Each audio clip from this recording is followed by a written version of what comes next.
Story 1.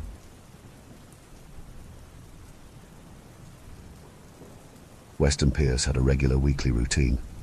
Every Thursday afternoon at exactly 4:52 p.m, Weston walked into his local toy store. It had to be Thursday, because Thursday was the fourth day of the week, and it had to be 4:52, because arriving any other time wasn't good luck. Weston's mission was critically, deathly important, so he needed good luck. When he'd first started his mission, he'd first had to ask if there were any unopened cases, then ask if he could buy one without breaking the seal on the tape. It became a bit of a scene each time, and each time, Weston had felt more than a little awkward. After a few months, though, the employees started just holding a case out of their weekly shipment for him. They stopped asking questions too, and simply greeted him with a jovial, "Here for your weekly case of cards, Mr. Pierce." Weston found that incredibly kind. Each case had 4 display boxes of playing cards, and each display box had 12 decks of cards. There were 52 cards per deck, so that totaled up to 624 cards per display, which made 2,496 cards in total, excluding the jokers. Weston didn't care for the jokers. In fact, he made a point of taking them all out and shredding them as soon as he was able. They were unlucky.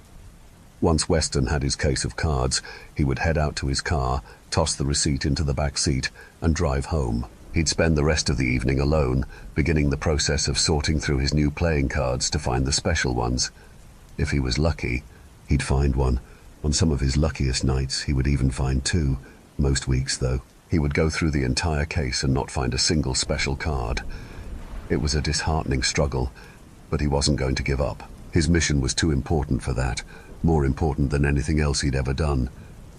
So, every Thursday evening, Weston would sort through as many of the 2,426 playing cards as he could, shredding the jokers as he went. He'd continue to sort them every evening for the rest of the week, finishing before the next Thursday rolled around. That was how every week went, every month for 63 weeks in a row. On the 64th Thursday since Weston began his mission, he had a guest, David, Weston's best friend since middle school.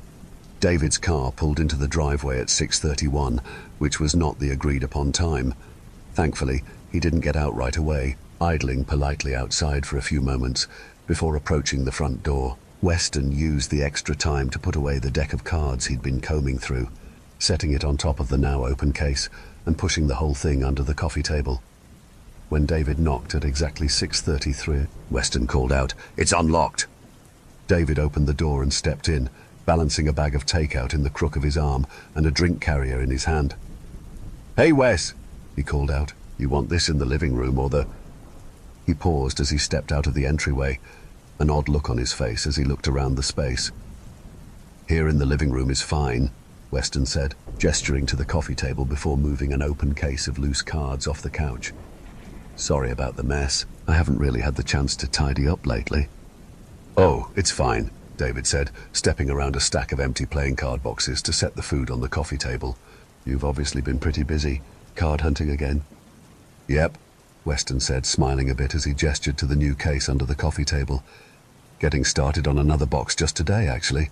I've been making good progress lately. If I keep up this lucky streak, I may even find the entire deck by the end of the year." David nodded along, gaze continuing to wander for another moment as he sat down. When he spoke, his voice was oddly tight.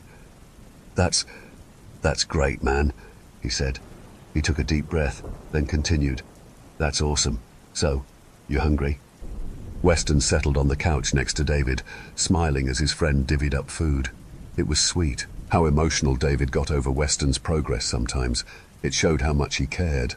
Not many people understood just how important Weston's mission was, so it was nice to have a friend that did. He recalled again how David waited until 6:33 to knock and smiled a bit wider, warmth blooming deep in his chest.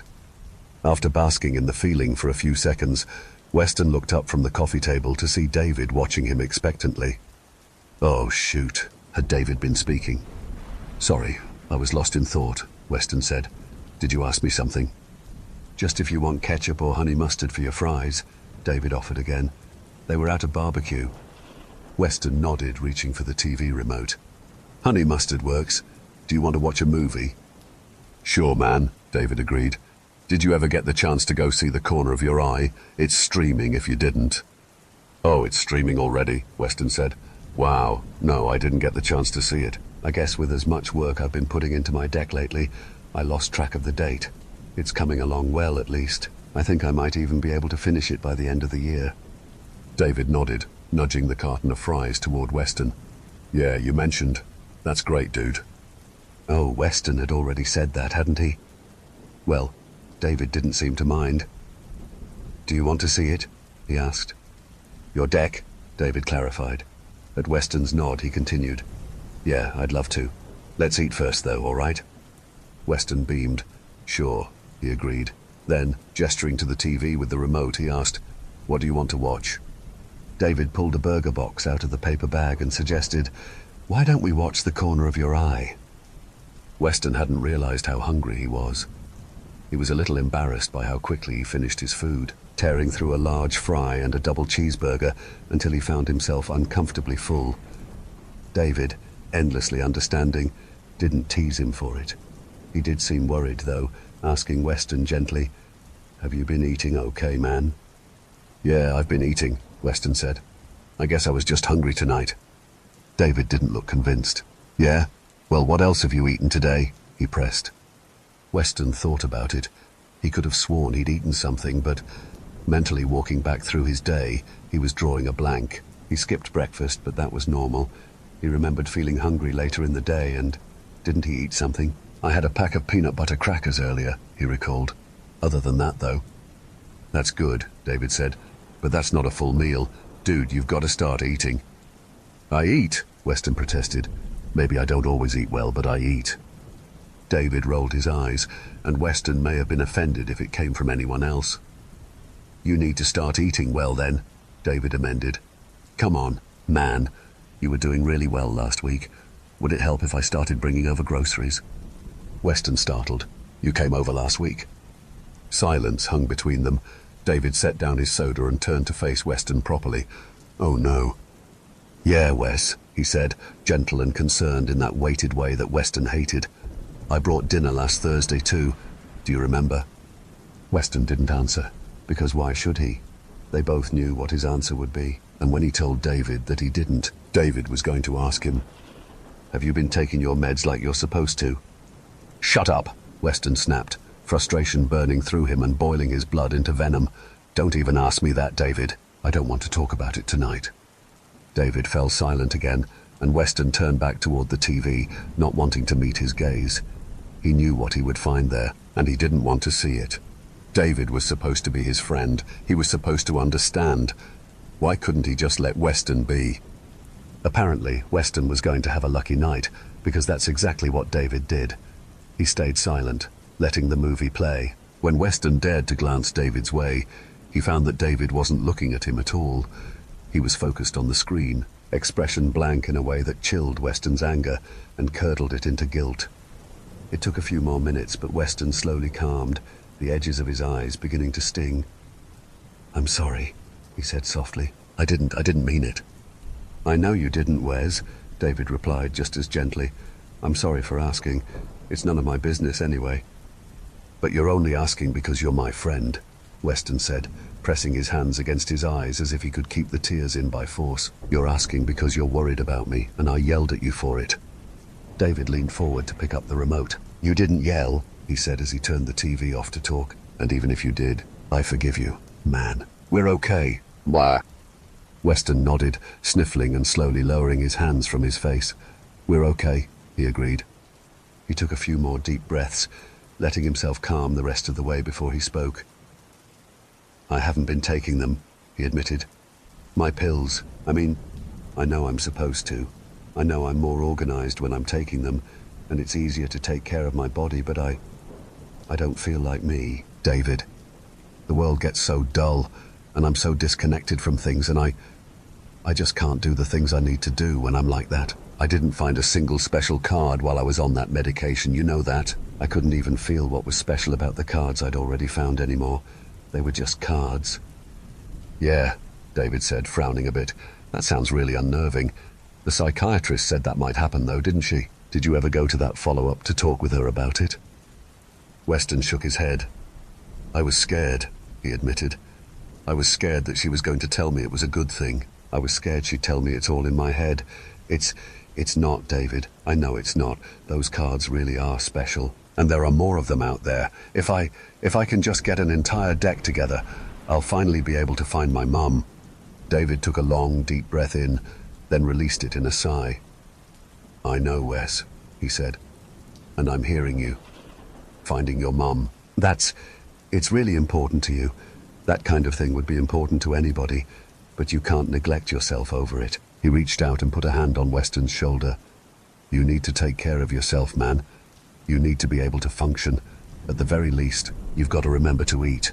The pills are going to help you with that. But what about Mom? Weston asked. She didn't leave us. I know she didn't. That woman that they found in Oklahoma, that's not her. Someone out there has my mother, and I'm the only one left looking for her. I can't give up now. You're not giving up, David said, and you're not the only one left looking. I'm here, aren't I? And I'm not giving up on you. Weston felt like crying again, but he nodded. Yes, David was there. David had always been there. Ever since 8th grade, when Weston pulled his best friend into the school bathroom and confided in him that someone was impersonating his mother. He didn't call him delusional like the police officer did, or the counselor, or his dad. He'd believed him and offered to help. David squeezed his shoulder gently. Listen, he urged. You can trust me, right? So trust me. If your meds keep you from finding the cards, then we'll come up with another way to find her. You have to make yourself the priority, if not for your own sake, for your mom. As much as Weston hated it, David was right. He nodded again, then put his head back in his hands. I already flushed the rest of the pills, he told him. I'll have to go back to the psychiatrist. That's all right, David said. You can make a new appointment. Do you want me to drive you again? Yes, please. Weston lifted his head, suddenly feeling drained. Can it wait until tomorrow? David thought about it, then shrugged and said, Yeah, why not? The office is probably closed by now anyway. Want to finish the movie? I'm dying to know if Mark made it out alive or not. Maybe after you can show me the new cards you've found. Weston relaxed, leaning back into the couch with a nod. As his friend turned the TV back on, Weston felt another glimmer of warmth in his chest. He was so grateful to have a friend who didn't think he was crazy. Later that evening, David turned the TV off, glancing over at where Weston had fallen asleep on the couch. He sighed again, then stood to grab the throw blanket at the back of the couch, swearing softly as he slipped on a plastic-coated playing card. He managed not to lose his balance, grabbing the blanket and draping it over Weston before taking another good look around the apartment. The home was covered in playing cards. The living room was the worst, small trails of carpet peeking up through piles of cards that hadn't been special enough to keep track of. Precarious stacks of empty boxes rose alongside the thin, cleared paths like disturbing red and white cairns, marking the daily path Weston took to and from the front door. David noted that there was no path cleared toward the bedroom, nor was there a path to the kitchen. He had no doubt that if he went to Weston's room, the bed would be made exactly the way it was last Thursday when he'd checked in. David didn't go to the bedroom. He went to the kitchen instead, shuffling his feet until he made his way through the sea of playing cards. A thin layer of dust had settled over the room, but at least he could see the floor. He made his way to the fridge, opening it up and grimacing. What few groceries Weston had were long spoiled. David closed the door to deal with that later, pulling out his phone to make a list. Weston needed milk, and maybe some grab-and-go meals he could keep up with until he was okay to cook. Tears blurred David's vision. He lowered his phone to wipe them away, biting his lip as he did to keep himself from sobbing. He didn't know what he was doing anymore. He felt helpless, watching Weston deteriorate. It was scary how much time Weston had started to lose. He'd been doing better for a little while, and David had naively let himself hope it would be a straight upward climb. Obviously not, if the mess Weston had managed to make in just a week was anything to go by. David briefly wondered if he should call for an ambulance again. Weston had been so mad about that first wellness check. The hospital had only helped him for 3 days, but it was over a month before David heard from him again. He'd called to complain that someone called the psych ward on him, having apparently forgotten that David was the one behind it. That was the first time David noticed Weston lose a major detail of something. After that incident, the memory issues just kept getting worse. God, It really just kept getting worse. David took a deep breath in, then let it slowly out through his mouth. Weston had agreed to see the psychiatrist again, at least. That was a starting point. It had taken ages to get him to see a professional, but David had finally managed to convince Weston that his anxiety, at least, was a problem. The doctor they'd ended up with was careful not to call Weston delusional, at least not outright, and even managed to convince him to start taking antipsychotics. Now they just needed Weston to keep taking them. Even if Weston never shook the thing with the playing cards, David would be happy just seeing him put on some weight. He was seriously starting to worry about how loose-fitting Weston's clothes had been getting. With that thought in mind, David unlocked his phone again to keep working on his grocery list. He'd meant it when he said he wasn't giving up on Weston. He wouldn't give up. Not for his wife, not for his job, not for anything. David double-checked the finished list, frowning when he realized it had 14 items. He skimmed the list again, looking for something to remove. 13 was a far luckier number than 14 after all, and he needed all the luck he could get.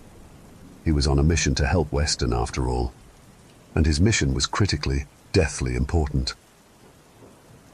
Story 2.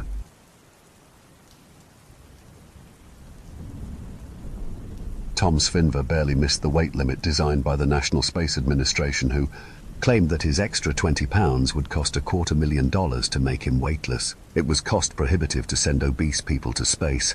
He had tried diet and exercise, but at 43 years of age, tethered to a lab all day, Tom was desperately attempting a side experiment with the dissolution of fat by a chemical alternative. All the rats had died. 2 weeks before liftoff and final weight test, he asked General Broderick, "If I find the gas money, can I still go?" The general liked to say no, but in this case federal budgets were very low, and the new administration was slashing everything. They even took the windshield wipers motors off the Soyuz, because those 12 extra pounds were so important, and it didn't rightly matter if the rocket launched through a rainy cloud, because the vehicle was computer-controlled and would guide the rocket all the way to the new laboratory in space, where Svinver could continue his work on Pelotonone once again.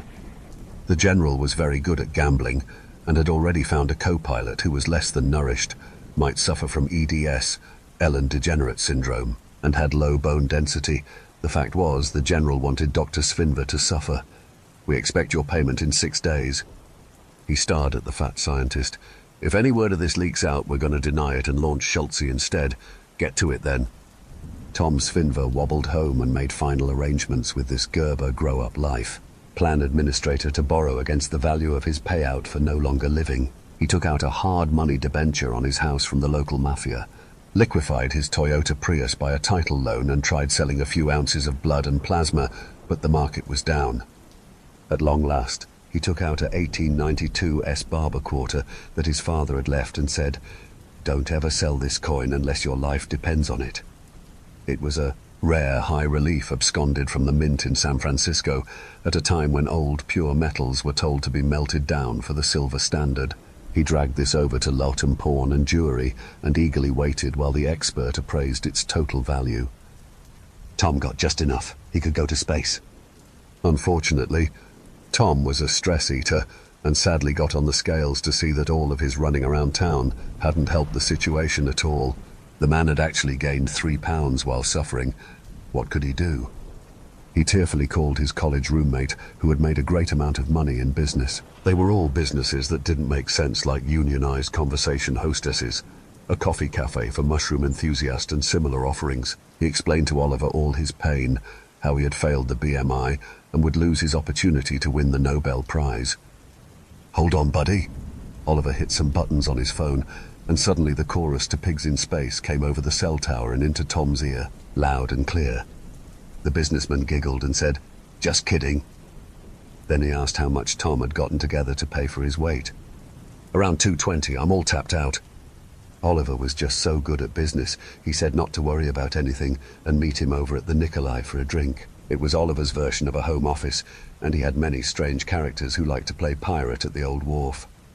With nothing else to lose but wait, Tom put on his 20-year-old Metallica concert shirt and requested an Uber because his car was in finance prison. He looked at the large pile of cash and knew it would take 3 days to make a certified check. Even if cash used to be king, it was now considered filthy by COVID standards, and the general would like to see a donation made in NASA's name to orphans, or a rebate, or, it hurt to think. His blood sugar was low, and he went to the cupboard and took out a Nature Valley chocolate and peanut butter wafer pack. When the men got together, they didn't hug, but Oliver made him climb a 10-foot rope ladder to get to an upper deck where the bar stools were on a circular bird's nest shape so that they had an aerial view. It's better up here so that no one can hear and no one can stab us in the back. Tom held his duffel bag of money dear and whispered, "Is that a thing?" Oliver took a sip of his Tom Brady, a mixture of rum left in leather over the night, garnished with a cherry, and said, "Look, buddy, you might want them to stab you in the back because a coccyx can be nearly 3 pounds, and anything else that dangles can be another." He looks at Tom's slight, elongated belly. "Well, you might squeak over the line." Oliver listened as Tom explained the great lengths he had tried to shrink from 206 to 184, and that the military didn't care about curb, weight, but allowed men at 5'10" to go into space because shorter people are more religious, but taller men continue to outrank on intelligence surveys. It wasn't genetics, it was good nutrition. Just for fun, Oliver asked if he had more weight allowance by injecting Tom's head with silicone implants. This had worked for a very short sumo wrestler in Japan, but Tom said that the turbulence had ripped off a woman's chest 32 years back, and it is going to be very difficult for the government to keep her off camera when her family and colleagues were so excited. "Do you remember the Space Shuttle Challenger?" "Nah, no way, you're kidding me." Oliver took another sip, and his aged pirate suit felt grungy. "You're saying that we blew up the Challenger because a woman had Generation 1 silicone implants and they ruptured on liftoff?" Tom explained it was about putting the most beautiful people in space, that even with the workarounds of reused rockets, it was still reliant on the cost of launching each ounce beyond the planet. Like $10,000 a pound. Wah. 11.99, Oliver corrected. "Let me see how much weight you brought." The money was all rolled like a drug deal in rubber bands, mostly hundreds with a few stacks of 20s. Then Oliver got very serious. "You say they weight you with atomic scales? No funny business on lifting a corner or modifying the scales?" "You'd have to be a coder better than Wozniak. It's that precise." This was truly a problem for his friend. Oliver loved business problems and might tell people he was a social engineer, but there were only so many ounces he could save by shaving the man from head to toe. His friend Tom was thinning, in hair, with age, and it was almost time to be serious about surgical solutions. He called down to the bar wench to hoist up another round. His head danced on its body pole, and the short gleam of solution would not come. Oliver needed to pace, but there was only one tight rope that went to the forward deck. Dr. Tom wouldn't make it. The man was less stable than a blimp in a hurricane. Oliver said he would have to go and pace alone, to enjoy his rum, and that he'd be back after a time. Oliver looked over the brilliant sea from the upper deck, saw how she sparkled as the moon reflected the ephemeral kelp and rolled problems onto their coast from far and wide. Nature is a natural balance, like water. Nature has a way of fixing most everything because the planet loves us. The planet cares that we are happy. Oliver walked back on the top rope, which was also a test if a drinker was of clear balance to drive themselves home. All of the thematic bar was ready to be modernized as needed. "We're going to saw you in half, buddy." Tom was getting pretty happy on rum and swinging pirate hymns and noticing that the ladies in the bar had mostly push-ups and wonderful pirate gowns. "Okay, you're not going to ask me how?" Oliver wanted to explain that by the American Disability Act, NASA only needed the brain and hands of his friend, some central mass for basic digestion, but there weren't any reason for legs in space. Tom didn't even seem to care. "Go ahead and do what you do. I'll be ready." Oliver was astounded and even thought for a moment. "We just need to take the minimal amounts, maybe half a spleen, cut out the pancreas, put him on glucose shots. They could take out all the vestigial organs and send a modern man to space." Yet, it was simpler to make one cut, and there was a friendly after-hours timber mill in the Carmel Valley where people don't ask why you wanted to shape your logs or legs at night. They didn't care so long as you didn't slip and tell anyone you were pulling a building permit. All the world loves a do-it-yourselfer, especially a committed personality whose passion is so obvious that CNN and the BBC will want to get the backstory. He looked. He looked at his blobby friend, who was one of those guys who never had a date for his own on a Saturday night. How many times had Oliver had to bed both of their ladies, and Tom, the lovable bear, would always say, "I hope you gave them some pleasure in my name." He loved this man, and couldn't fully think of a world where little Tommies weren't, floating around because their father succumbed to the ruthless addiction to go to space. Now wheelchairs are only $27 at the Goodwill in Marina. You don't need $200 IV bags from the community hospital. Don't need to pay for registered body sponges and toothpaste, which they charge around $20,000 for the hospitals of America, the land of the perfect smiles. Home surgery is all the rage. There are some people who have taken to Istanbul, Mexico City, or even Calcutta, but there's nothing like patching your buddy's femoral artery in a loop and deciding at the last minute to give him an extra 10 pounds of option at the mid-thigh instead of the kneecaps. If he ever gets back from space and those mafia guys want him to pay them back, there won't be any kneecaps to break. It's going to be a very civil discourse, and they can wheel him around to the courts if that is their want. Oliver didn't pay for the fancy motorized chair. Tom is totally stoned after the surgery, and his buddy, his pal, wheels him to the airport and gets him past security. One of the tricks is to call the AAA tow truck drivers if they have an emotional departure, and the short. Term parking at San Jose International is annoyingly expensive, and the saying goodbye takes too long. Now, Tommy, I went ahead and researched your lady friend who you will be stuck with in space for a long time. I can't figure out if she's still fertile, but I want you to take this little vial as your +1. Oliver made sure it was marked bun, because their old joke was always about a bun in the oven, and there's nothing like an international space station to make the mood right. Two lonely travelers set 1,000,000 miles in the air, hopelessly rolling to their mutual satisfactions, monitoring the air supply for their passions. "Hey, Tom." Tom looked up with stoned eyes. "Tom, just in case the science thing doesn't work out, remember there's never been proof of sex in space. Never had a baby born in zero gravity. You can't do it, bud." Oliver sure hoped that zero competition would let nature take over. He hoped his buddy got $1 million from the Swedes, Nobel Prize, for proving that mankind could expand past their natural boundaries. And people wonder why we've had 2 astronauts stuck in space for over half a year. Why the rescue missions seem to always burn on the launch pads. Why the new administration is devoted to nothing else but cutting more cost. We are waiting to see what happens when you leave 2 people alone long enough. Sandra J. Gupta, professor of immunology, is a pioneer. She's going to have to pull down the solar visor, blast the David Bowie for as long as it takes, because logic and curiosity will eventually win over. If not, Oliver put a magazine in Tommy's space bag called Modern Bride. After 9 months of being stuck in space, Sandra finally turned to 3/4 of a fellow astronaut, Tom Svinver, and exclaimed, "We're late." Story 3.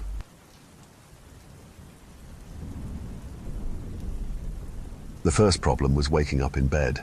It had been a beautiful morning while he waited in line for the bus. Will was expecting to take a very short nap before getting back to work, but he would also have to call them. That was the deal.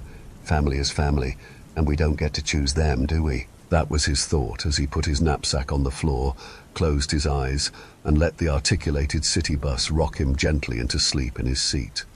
So why was he in a bed? The bed was gently rocking as he woke up and looked around. It was the type that folded out of the wall. A blanket and pillows were included, and it was curtained off from the rest of the train. It seemed to be very old-fashioned and stylish. His knapsack was at his feet. Ha, okay, he thought. This must be a joke. There was someone playing a joke on him right now. Will checked in his pockets. Nothing. Not a single ticket. Panic felt like acid pouring down his throat. He sat up, looked around and checked his watch. Broken, or the battery was dead. He could not hear a thing. And there was something else that he could not hear. No passengers. He opened the curtain and jumped out of bed. A train. All of the other seats were empty, and they were beautiful. There was not even a discarded pillow or blanket for him to see, only the wonderfully designed and cushioned seats that looked as if they belonged on a spaceship. Where was that woman with the child who kept trying to get her mother to give her a cookie? What about the passenger in front of him who wanted to talk about his vacation plans with a woman who just wanted to reach her stop? And that girl he saw a few seats up who smiled at him as he walked past. All gone, and the train was still moving. It was really moving fast. It felt as if it was set to break a record. Will had a thought at that moment. Shinkansen. That was the bullet train, the ones he read about in Japan that could travel great distances in record time. Not that he wanted to think about it now, but he was very impressed by it. It was something that he would have to enjoy one day. Maybe he was enjoying it now. Stupid, stupid. This could only be a dream. He still had his knapsack. The cell phone was still there. Will looked at it very carefully. No bars. Battery was at 8%. And where was his charger? The other pockets in the knapsack were empty. The panic returned. No wallet, bus pass, ticket, or passengers to ask what the hell was going on. Will looked around both up and down the car. One of the interesting things about the train was that he could look straight up into the next set of cabins through the passageway. There were no doors between the sections, and the curtains were all open. Not a soul. As he walked up from his section, Will thought that he was at least 7. Cars back from the conductor's booth.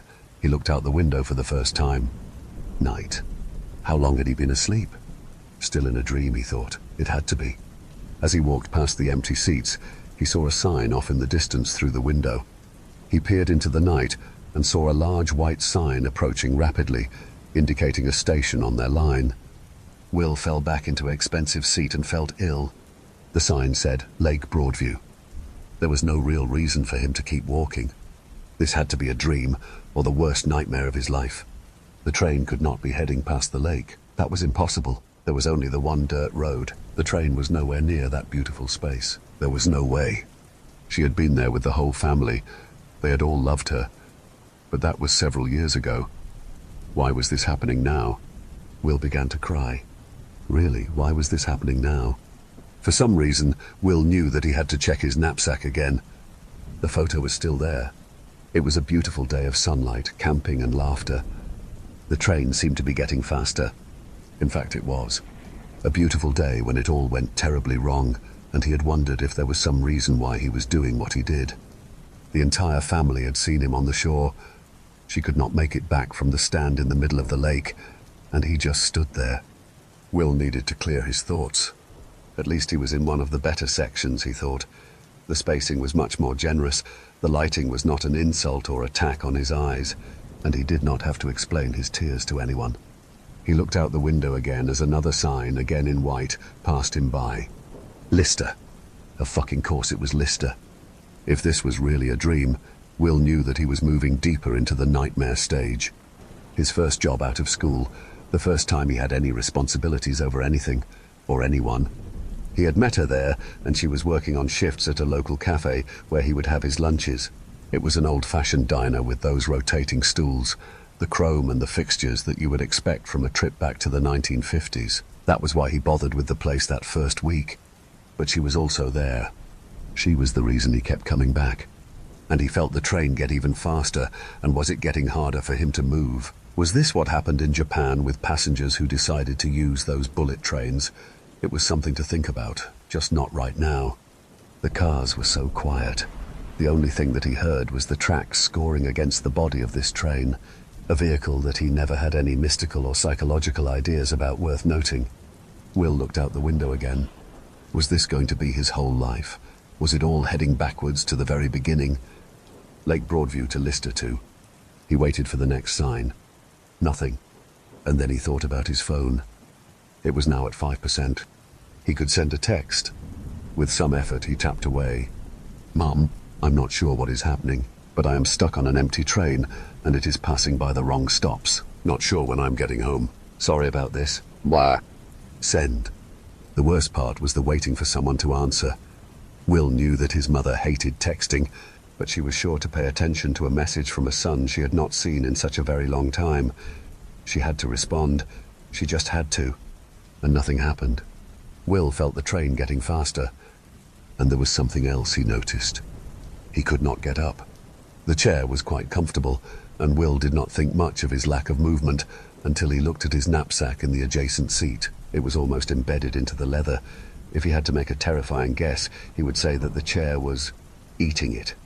The forward motion of the train was unending, and Will looked out the window one more time.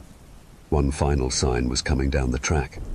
Strangely enough, the train's speed did not seem to match the speed of the sign's approach. Will did not feel he could be surprised by anything else today.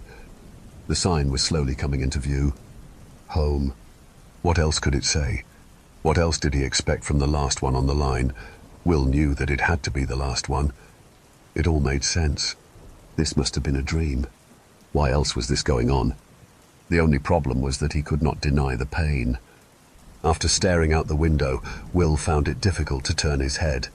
His skull, much like his knapsack, was sinking deeper into the cushioned seat. The cell phone was right beside him, now also moving toward the knapsack. He could see that there was one message that remained unread. With a real effort, he moved his hand and tapped the screen. Welcome home. If Will could have laughed, he would have lost himself in giggles and tears, but the pain was becoming too real as the rest of his body sunk into the chair. He looked one last time out the window as his head was swallowed up. At least he could not scream out loud as his bones began to break and his breathing stopped. His last memory was about those amazing trains he would never be able to ride. I wonder what that would be like, he thought. Story 4.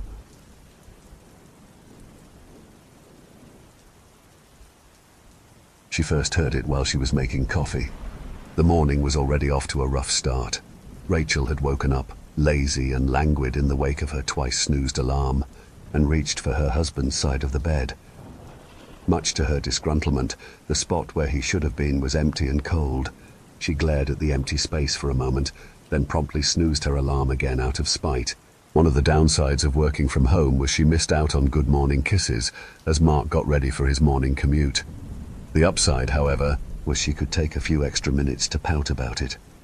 Once her alarm declared her brooding time over, Rachel sighed, put the alarm to rest for good, and pulled herself out of bed. She immediately had the urge to crawl back into it. The air beyond her cozy covers was chilly with mid-October refusal to turn on the heater until absolutely necessary. Mark. Even worse. As soon as she was upright, she was reminded of every little discomfort that came with having an adult human body. Back pain, ankle pain, jaw pain from sleeping strangely, and a bonus ache in her joints from the cold. Oh, and after a few moments upright, she also needed to pee. All the usuals. Checked off. After a brief stop by the bathroom, Rachel shambled her way into the kitchen like the zombie she sometimes suspected herself to be. Undead or not, she still had bills to pay, meaning she needed to be alert enough to do her job. A strong, hot cup of coffee was in order. She made her way to the coffee machine and fell into familiar routine, seeking her prize almost on muscle memory. She got a mug from the cabinet. She set it beneath the machine's dispenser. She opened the machine's lid. Something began to buzz. She reached into the cabinet again. She retrieved an off-brand K-cup. The buzzing grew louder. She put the cup in the coffee maker. She closed the lid. The crunch felt violent. She selected 8 OZs on the little touchscreen. The buzzing became a drone. She pressed the button beneath the touchscreen. The machine began to whir. She could barely hear it over the droning. The floor creaked behind her. Something was watching her. Something was watching her. The world snapped back into uncomfortable clarity as she whirled around, nearly knocking a jar of sugar to the floor in the process. There was nothing behind her, of course. She was alone in her apartment. Mark had left for work before she'd woken up, and a quick glance to the right confirmed the door had been locked behind him. He even remembered to lock the deadbolt that morning. No one was there, the only sounds to be heard being the coffee maker steaming and the pounding of Rachel's heartbeat. No buzz, no drone. Rachel took a deep breath, then leaned back against the counter with a groan. Shaking off the adrenaline, she opened the fridge to grab some creamer and poured a generous amount into her cup.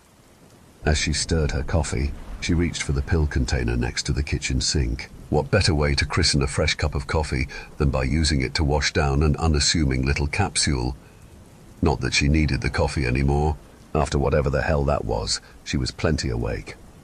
Coffee in hand regardless, she crossed the apartment to settle into her office and get to work. Over 6 months in, and her job still felt too good to be true. She'd managed to land a remote biller position for a telehealth practice. Medical billing was a notorious nightmare of paperwork, but that made it perfect for Rachel. Translating rejection errors, filling in boxes, deciphering ERAs, that scratched a mental itch she hadn't realized she had, and the best part, through the whole process, she hardly had to speak to a single soul. She could put on some music, bury her head in paperwork, and not worry about the world beyond her office for hours. Speaking of paperwork, signing into the practice's EHR revealed several bright red claim rejections waiting to be reviewed. They were all from the same insurance company and all related to the same clinician, so Rachel's first guess was an NPI-related issue. That puzzle led her to another, and soon enough, she found herself easing into the natural flow of work. She deciphered the error message. She emailed the clinician. She opened the next batch of rejections. She ignored the drone. She turned up her music. She pulled up a patient profile. She selected the billable dates of service. The droning overpowered her music. She double-checked the payer address. She finished the intimidating red form. Her jaw still ached. She submitted the claim. It was so loud. She opened another ERA. The drone was right behind her. It was in her lungs. She couldn't breathe. Her monitor suddenly shut off. She stared into her reflection. Something else stared back. Rachel pushed herself away from the desk with a gasp, nearly knocking over her chair in the process. She shivered and blinked at her computer screen. Still on, lit with the awkward tables and blocks of text of insurance paperwork. She turned her head to look to the left of the screen, at her office window. The glare from the still-rising sun provided her a decent view of her reflection, normal and familiar. It hadn't been real. Rachel was safe, alone, still. She turned around and double-checked that her office door was closed before she slid her chair back into place, just to be safe, just for her own foolish reassurance. The workday continued. She got back into a rhythm, forcing herself to focus even when she started to hear that drone again. It wasn't real, after all. It was just a trick, her brain playing games with her in retaliation for too little rest. Lunch rolled around at noon like usual, but the memory of that morning made Rachel hesitate. She had to leave her office to get her lunch from the fridge. Why did that make her nervous? Even if the drone came back while she was in the kitchen, it couldn't hurt her. It wasn't real. She gave the coffee machine a wide berth anyway, taking the long way around the kitchen island to get to the fridge and scolding herself for being stupid the entire time, and for apparently leaving the creamer sitting out, she realized. God, what was with her that morning? Why was she having such a strange day? She shook her head at herself, then set the likely spoiled creamer by the sink to dump out later. She would deal with that mess after she had tucked into some leftover pasta. She opened the fridge. She picked up a plastic container. She opened the lid. Her hands were so cold. She put the container in the microwave. She pressed the 1 button. Her hands were shaking. The microwave turned on. The hum sounded off. The container began to spin. The hum wasn't coming from the microwave. Rachel turned around. The drone was in the office. The container kept spinning. The drone came closer to the door. Rachel was in danger. She could feel the droning in her bones. She couldn't move. There was nowhere to run. The microwave beeped, and Rachel yelped, jumping in place and tears stinging the corners of her eyes. She started shaking, wrapping her arms around herself. There was nothing to be afraid of, and yet for some bizarre reason, Rachel felt as if she was being hunted by something. What exactly she couldn't articulate, which just made her fear more frustratingly irrational. She was a grown woman. Couldn't she handle a few weird sounds scattered across her day? Briefly, she considered texting Mark. He could stay on the phone with her while he was at work. He'd done it before. If she really needed him to, she was sure he'd come home. But what was she meant to say? There was a strange noise following her around the apartment, making her feel like she was going to die. That was absurd. If she texted Mark that, he'd come home, sure. He'd come home with a cop to take her to a mental hospital. Rachel grabbed her food from the microwave and left it on the counter to cool. She wasn't hungry anymore. She'd just throw it away later, after work. Missing lunch once wouldn't kill her, right? She felt like she'd been asking herself a lot of questions like that the past few hours, avoiding the question she didn't want to answer. The question idled in the back of her mind as she went back to her office. It let her sit back down and start to settle at her desk again, then slowly crept up on her, in time to the rise of an unsettling, familiar sound. What was making that noise? It was nothing. Rachel knew that. The drone that was drifting up from her doorway again wasn't real, which meant nothing was making it. That nothing sure was loud, though, for something that didn't exist. The more Rachel let herself focus on it, the more she started to notice. It was hard to hear anything beyond the droning, but if she really focused, she could have sworn she heard the whisper of feet on carpet as it came closer. The drone was giving her a headache. She focused on it anyway. The drone came closer. She could hear the whisper of feet on carpet. It came closer still. It radiated cold. It was standing right behind her. She could feel its shadow over her. It wasn't real. It couldn't be. It was. Rachel screamed, swinging into open air as she turned to push away whatever that thing behind her was. Much to her tearful frustration, it was gone again, the mind-numbing drone having retreated to the living room. It was in the living room. There was something there, something dangerous. It was toying with her, like a hunter that knew its prey was cornered, and now that she'd acknowledged it, it was bound to go in for the kill. Well, Rachel wasn't going to just let it have her. She forced herself up on shaking legs, stumbling to the office door and pushing it closed. She turned the lock, for all the good that would do, and started to back away. Just as she did, the drone suddenly rose to a crescendo and a heavy weight slammed against the hollow wood door. Rachel startled, stumbling back until she found herself in the corner of her office with nowhere else to go. The thing slammed against the door again. Rachel sank to the floor. The drone was furious. The door couldn't hold forever. Rachel hugged her knees and sobbed. The door shook with its rage. Rachel closed her eyes. She hoped Mark would be okay without her. The office door started to splinter. The front door opened. Rachel. The monster stopped throwing itself at the door, and Rachel's head jerked up. That was Mark's voice. Oh God, no. Mark, don't come inside, Rachel yelled. Leave! Lock the door behind you. Don't let it get to you. Rachel, what are you talking about? Mark called back, paying her warnings no mind. To Rachel's horror, the drone moved away from the office and back toward the kitchen, where her unsuspecting husband was. She started to choke on her sobs as grief and panic clashed in her throat. It was going to get Mark too. The monster was going to kill him, and then it was going to come back to the office and finish what it started with her. How long would it take for someone to notice they were dead? Would her co-workers worry after a few days of silence? Would her neighbors notice Mark's car never left? Would her parents call for a welfare check when she stopped answering their texts? Oh, honey, hey, it's okay. You're okay. Can you open your eyes for me, please?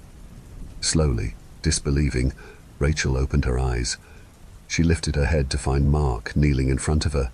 He was completely fine, the office door wide open and the apartment quiet aside from her confused sobs. How? Did the monster escape out the front door? Did Mark kill it? Can I hold you, sweetheart? Mark asked, settling on the floor in front of her. Rachel nodded, and Mark gently coaxed her forward into his lap. There we go, he said gently. It's okay, I've got you. It's okay, you're safe, you're safe. Rachel wrapped her arms around him, still shaking as she hid her face in his shoulder. Did you see it? She asked him. Did you see where it went? Mark, I thought it was going to kill me. I almost died. Baby, Mark replied. I don't know if there was a monster. Do you think you might have been hallucinating? What? Rachel felt her thoughts stutter to a halt. Hallucinating? But the psychiatrist lowered the dose of your ziprasidone a couple of weeks ago, remember? And she warned us that your brain might react badly to it, Mark reminded her. She said it might even trigger an episode, so we needed to be watching for it. Do you think that could be what happened? That you could have been hallucinating because your brain's not adjusting well to the lower dosage? Suddenly, just like that, the previous several hours of panic felt embarrassingly unnecessary. The last of Rachel's panic dissolved in an instant, replaced by hot shame that warmed her face and neck. Oh my God, she mumbled into Mark's shirt. I was totally hallucinating, wasn't I? She felt Mark's shoulders loosen under her head in relief. Yeah, Rach, I think so, he said, bringing a hand up to play with her hair. But it's okay. It's nothing to be ashamed of, remember? Schizophrenia's an irregular bitch. We couldn't have known for sure if it was going to be okay with you taking less medication, which is why we didn't go cold turkey, right? Now we know. We'll get you back on your regular dose first thing tomorrow morning. Take a few days off work to make sure you're adjusting all right, and we'll tell the psychiatrist it didn't work out. It's okay. You're fine. Rachel took deep breaths as he spoke, letting his words sink in. His reassurances didn't chase all the embarrassment away, but they did help. At the very least, she knew that Mark wasn't upset. God, I hope the neighbors weren't home, she said after a moment, lifting her head. I think I was screaming. I really thought something was there. Mark, God, I haven't had an episode like that in years. Yeah, that sounds like it sucked ass, Mark agreed, leaning back on one hand. How about this? You clock out early, take the next few days off, tell your boss you aren't feeling well, then you'll sit on the couch while I make a big pot of chili with extra diced tomatoes, and we spend the rest of the day watching terrible reality TV and bastardizing the ideal chili to Fritos ratio. Sound good? Rachel met Mark's eyes for a moment, considering, then leaned up and kissed him. I love you, she said simply. Mark chuckled and responded, I'll take that as a yes. 10 minutes to email her boss and a few more kisses found Rachel settled on the couch as promised, wrapped up in the fluffiest blankets she and Mark owned. A British chef was yelling on the television, and Mark was bustling around the kitchen, opening drawers and cabinets while the ground beef browned on the stove. For the first time since she'd woken up, Rachel felt truly grounded and calm. Hey Rach, do you know where our can opener is? Mark called from his spot by the stove. Check the sink, Rachel called back. Dishes clattered together for a moment before Mark cheered softly, Success, and turned on the faucet to wash the can opener. By the way, he asked, why's our creamer sitting next to the sink? Oh, that was my bad, Rachel apologized. I accidentally left it out this morning. Man, that's another thing that should have tipped me off. I've been having disorganized symptoms for days. I didn't catch them either, Mark pointed out. And out of the two of us, I'm the one more likely to notice something's up. Don't beat yourself up about it, okay? Okay, Rachel chuckled, rolling her eyes. Mark was starting to go a little overboard with his effort to keep her from feeling bad, but it was sweet how much he cared. It was also just nice not to be judged. She wished more people's partners could be like Mark. The conversation gave way to comfortable silence. Something began to buzz in the office. The buzz slowly built into a drone. Rachel sighed. Acknowledging that the droning monster was a hallucination, evidently hadn't sent it away. She took a deep breath, focused on the TV, and ignored it. Thankfully, the droning faded on its own, but would probably be good to keep track of her recurring hallucinations until she was steady. That in mind, Rachel looked toward the kitchen to tell Mark that she was hearing things again, only to notice he wasn't facing the stove. He wasn't looking at her either. He was looking toward the office. Rachel's blood ran cold. Time seemed to slow down as Mark finally looked at her and asked the one thing she wished he wouldn't. Did you hear that?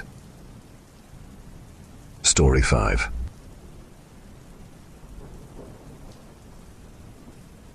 I bent low over the painting, the tip of my brush dotting at the corner of the landscape. It was just a tree after all, but the spot of varnish that had welled up and discolored over the years needed to be removed. When the acetone leached into the surface, it peeled back, and my heart clenched. As the varnish removed a layer of paint, it revealed a subtle, dark patch of pigment beneath its surface. I sat back, a chill running through me. Underpainting. Maybe a hidden painting. I held my breath and stripped off my rubber gloves as I leaned back from the canvas. The visible image was a simple landscape, rolling hills and a few meandering roads, the colors muted by age and dust. The sky was a washed-out blue, and the trees on the horizon seemed too far off to be of much importance. It was nothing special, but that was never the point. What mattered now was finding out what lay beneath. I put on fresh gloves and lifted the painting with care. The canvas felt heavier than it should have, and I walked slowly over to the imaging lab. I positioned it carefully on the table, making sure that it was level before placing the X-ray scanner above the canvas. The machine hummed to life, and I stepped back to the desk as the images slowly appeared on the screen. Beneath the visible landscape, buried under layers of thick, muddled paint, was a face.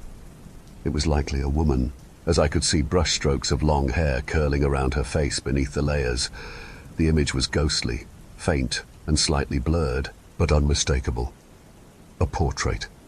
The faint outline of her features, her eyes staring somewhere just beyond the frame, sent a shiver through me. She was there, just beneath the surface. I didn't need to look at the X-ray again. I'd seen enough. I grabbed my phone and quickly searched for the artist's name. It was barely anything, just some obscure mentions in art journals, but something about it felt wrong. There had to be more. I spent the next few days buried in the archives. The museum had extensive access to resources on all sorts of artists, but the painting's creator remained elusive. There was nothing concrete about him, just scraps of details on a man who seemed as obscure in life as he was in death. The painting, this painting, felt like a living thing, pulling me deeper into its mystery, one layer at a time. The more I uncovered, the more I realized how much there was to discover. As I attempted to track down her creator, I peeled back the landscape layer by layer, revealing the portrait of a strange, haunting woman. Her pale face was framed by dark, flowing hair that reached her shoulders. Her gaze was distinct, distant, yet her features soft, as though she's looking at something or someone beyond my reach. There was a haunting grace, a quiet calm to her, but an unsettling depth in her eyes. The light in the portrait was soft and diffused, casting a faint glow on her skin and creating gentle shadows under her cheekbones, giving her face an almost ethereal quality. She sat as though she is regal, with a slender curve to her neck, though her pose was rigid and upright. Her gown looked heavy and richly textured and almost blurred into the darker background. I found myself losing time, focus, and all sense of responsibility to this woman. Time had started to slip away in ways I couldn't explain. Days melted into one another, the world around me a blur as I spent more time with her. But no matter how much I uncovered, there was always a feeling that I was just scratching the surface. I pulled the stack of archived files towards me and sighed, taking another sip of the peach energy drink I'd come to rely on during these long stints of hunting down the elusive painter of the hidden woman. I'd discovered his name was Luigi Diovina, but beyond that, there were mere snippets of his life. An article about his madness toward the end of his life and a lost last painting commissioned for a baroness. That article had sent a shiver up my spine. Could this be that painting? If so, I'd found a hidden treasure, but the baroness remained unnamed, leaving me with no way to verify who she was. I leaned back in the chair, my eyes falling once more on the image of the woman. I hadn't been able to stop thinking about her. I wasn't the only one noticing the strain. Clara, Jenna, a senior restorer, pulled me aside. You've got to get back to the other works. The other paintings are falling behind. Victor has been asking about the St. Catherine piece. The museum's losing patience. I nodded, though I couldn't shake my growing unease. I'll catch up, I murmured, but even I didn't believe it. I couldn't focus on anything else. The painting, the Baroness had started to call her, had started to become the only thing I could focus on. Even when I tried, I found myself returning to the painting as if it were calling to me. The woman's eyes seemed to follow me wherever I went. The deeper I investigated her, the more she began to consume my thoughts, my every waking moment. The article had come from a dusty file in the back of the local library, one that had been buried on microfiche and stuffed away in a back room somewhere. I'd had to bribe the front desk worker with a box of donuts and a large coffee, so she'd dig it out for me. But once I'd scrolled through 3 years' worth of articles on local auctions, I finally struck pay dirt. Haunted painting sells at auction. Deadly Baroness's portrait said to haunt Diovina's last known work, the headline read, giving much more detail than any other piece ever had.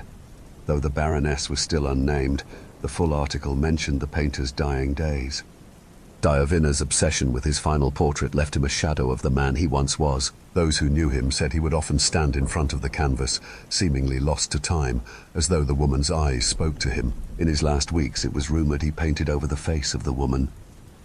This had to be the painting, but how had it ended up in our archives? Why had he painted over her face? The deeper I uncovered the painting, the more I believed that the woman, her secrets, were pulling me into a vortex of obsession, just as they had Diovina. Clara. My head jerked up, the soft brush in my hand. The Baroness's eyes were inches from mine, her creamy skin slowly being cleaned at my skillful hands. I blinked and sat back, gazing around the room for the source of my name, but no one was around. The office was strangely empty. I stretched my back, leaning slightly over the chair, and stood up to walk down the hall. Empty. And it was dark. Curious, I walked a few steps towards the archives room. Clara! I whipped around. No one was there, but the voice had come from my office. I rushed back in, but found only the Baroness staring at me. Staring at me? Why were her eyes fixed on me? Her gaze had moved. Her eyes seemed to be fixed on me, just as obsessed with me as I was with her. As I stepped around the stacks of files, my tools, and other paintings I'd neglected in favor of the Baroness, her eyes followed me around the room. I slowly sat down on the stool I'd left in front of her, sitting eye to eye with her. It was only us in the room, no one else. The next day, I gazed around Vincent's office as he sat in front of me. His arms were crossed over his chest, and the furrow in his brow only deepened as he watched me fidgeting. "Clara," he said, catching my attention. I glanced up quickly, my eyes locking on his face. "I understand that you're passionate about the restoration, but we're running a museum, not a one-woman project. You've been neglecting the other pieces for weeks now. You know how important the St. Catherine piece is. If it isn't ready by the next exhibition..."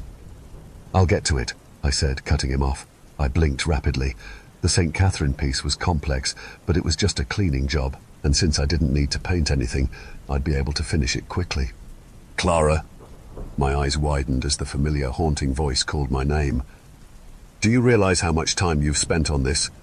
Vincent paused, his eyes narrowing as he searched for the right words. "This obsession?" "Don't ignore me." I closed my eyes and pressed my fingers to my forehead. I forced myself to meet his gaze. "I'll get it done. I just need a little more time." "Why?" Vincent let out a frustrated sigh, his hands running through his hair. "I need you to refocus. We can't afford this. Not with the exhibit coming up." "Clara!"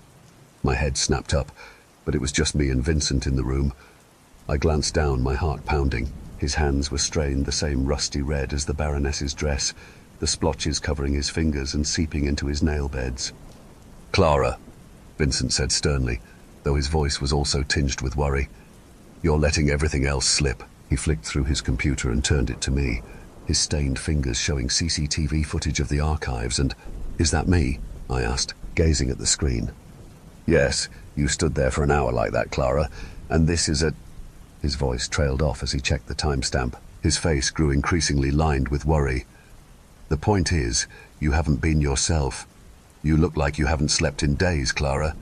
This isn't you. Go home, get some rest," he said, sighing as he adjusted the screen back to normal. I stood and, without hesitating, I left his office. "And don't do anything with that painting," he called as I stalked out. But it was calling me. She was calling me. I glanced into the studio from the sliver of a window in the door. Through the frosted glass, I could see a distorted view of the painting sitting on an easel at my workstation. I could see her outline, the delicate slope of her neck, and the blood red of her robes. Suddenly, a shadowy figure moved across the threshold of my door, and I jumped back, startled. I hesitated, struck by fear, not that someone had broken into my office, but that someone was going to take the Baroness from me. I turned the doorknob, but of course I'd locked it, and I could see her, right there. She was right there. A chill swept through me, and I shivered, closing my eyes as I dropped my hand from the door. When I got home, I was a little shocked to see Ethan on the couch, anxiously texting people. "You're home," I said, dropping my keys and messenger bag by the door and taking off my coat. He gazed up at me and tilted his head. "You're home," he said worriedly. There was no warmth to his voice, as if he was put out with me. I furrowed my brow. "Yeah, Vincent sent me home early, said I looked tired." "What, early?" "It's 9 p.m, Clara," Ethan said, putting his phone down. I blinked and looked out the window, my stomach clenching. He stood up, moving over to me as he noted the look of confusion on my face. "What's going on, Clara?" he asked quietly. He reached out to rest his hand on the small of my back, but I pulled away, a feeling of overwhelming anxiety rolling through me. "Nothing, I can't..." I shook my head and then glanced up at him. "I can't remember what I did. Vincent sent me home at 11, I said, my stomach twisting again. I leaned into the kitchen counter, holding it tightly. Ethan looked shocked, his lips parting to calculate the math. "Okay, it's fine. We'll figure it out. You've just been stressed with the exhibition coming up and all the work," he said, rubbing my back gently. I shook my head, reaching for my bag and rifling through it. My fingers crossed over something cold and metallic. I furrowed my brow and pulled out the ring of archive keys. It jingled in my hand and I closed my eyes, shaking my head. "Why do you..." Ethan began, but I cut him off. "I must have just shoved them in my bag. It's fine," I said, taking a deep breath. I put the keys gently back into my bag and took out my phone again. checking the time. It's late. I'm late. I came home late. I'm just tired, I said slowly, rationalizing things to myself. Okay. Do you want to just call it a night? Get some rest, maybe a shower? Ethan asked. I saw his nose crinkle from the corner of my eye. Did I stink? My jaw twitched as I bit my cheek. Yeah. I nodded, but couldn't help the feeling that Diavina's Baroness had something to do with the loss of time. I closed my eyes, and Ethan brushed my hair back from my face. Okay, I said, pulling away from him. He looked sad, but didn't move towards me as I stalked off to our bedroom, my phone held loosely in my fist. I stepped into the hallway leading to our bedroom, the light from the kitchen spilling across the dark-toned wood behind me. As I stepped towards the darkened bedroom, I felt adrift, and my head felt heavy. I stopped at the doorway and lifted my head. My fingers paused on the light switch. The room glowed with the dull orange light from the street lamp that streamed through the curtains. It made for an eerie sort of atmosphere, but that's not why I paused. My eyes were locked on the full-length mirror across the room from me. Its glassy surface should reflect only the bed, maybe the edge of my body, not the full shadow that stood ominously facing me. I blinked, frozen in place as I stared at the shadow. It almost pulsated, its shoulders hunched. It wasn't exactly shapeless, but it didn't have any defining features. Still, it felt familiar in a way it shouldn't have been. My fingers twitched, brushing the edge of the light switch. I took a shaky breath. I flipped the switch, and the figure was gone as soon as light flooded the room. The mirror was empty. My chest clenched painfully, and I leaned against the doorframe. Slowly, I flicked the light again. There she was, dominating the mirror, a black mass. But I knew her. I knew who she was. I flicked the light on again, and she was gone. But just as quickly, I flicked it off, and she was there. Panic rose like a bile in my throat. Distantly, as if underwater, I could hear Ethan calling to me, but his words were lost. Because the Baroness was calling me, her voice was rising in a screaming ring in my ears. I trembled with fear as I stepped towards the mirror, towards her. My mind fought my body as deep, panicky breaths burst from my chest. As I stepped up to the mirror, the shadow swelled and blossomed, the shrill screams rising to fever pitch in my ears. A hand wrapped around my shoulder just as the mirror shattered. It's with great pleasure that we present the final restored work of Luciano Diavina, the Baroness. Its beauty belies its tragic past, and we are proud to display it as a memorial to our departed co-worker. Vincent held the champagne glass aloft, then took a sip and stepped down from the podium. Beside him, the Baroness had been artfully restored, her colours vibrant, her skin creamy, her robes deep and gory slash of blood red. She looked almost youthful, brought back to life at Clara's skilled hands. It's a shame. An older woman stands next to a younger one, both eyeing the Baroness and the in memoriam plaque that had been hung next to her frame. The younger one nods, glancing nervously at the portrait. It's tragic, but did you hear about what happened with her boyfriend? I mean, the portrait, sure, it's gorgeous, but I heard it was bad. They glance at the painting, like gruesome, like she was obsessed. They cut off, clearly unsure how much to say. The older co-worker's voice drops even lower. Obsessed doesn't even cover it, but you didn't hear it from me. It's a horrible end, though. They each sip their champagne, the younger one shivering as if she's said too much. The older glances down at her watch. Come on, the presentation. We're late.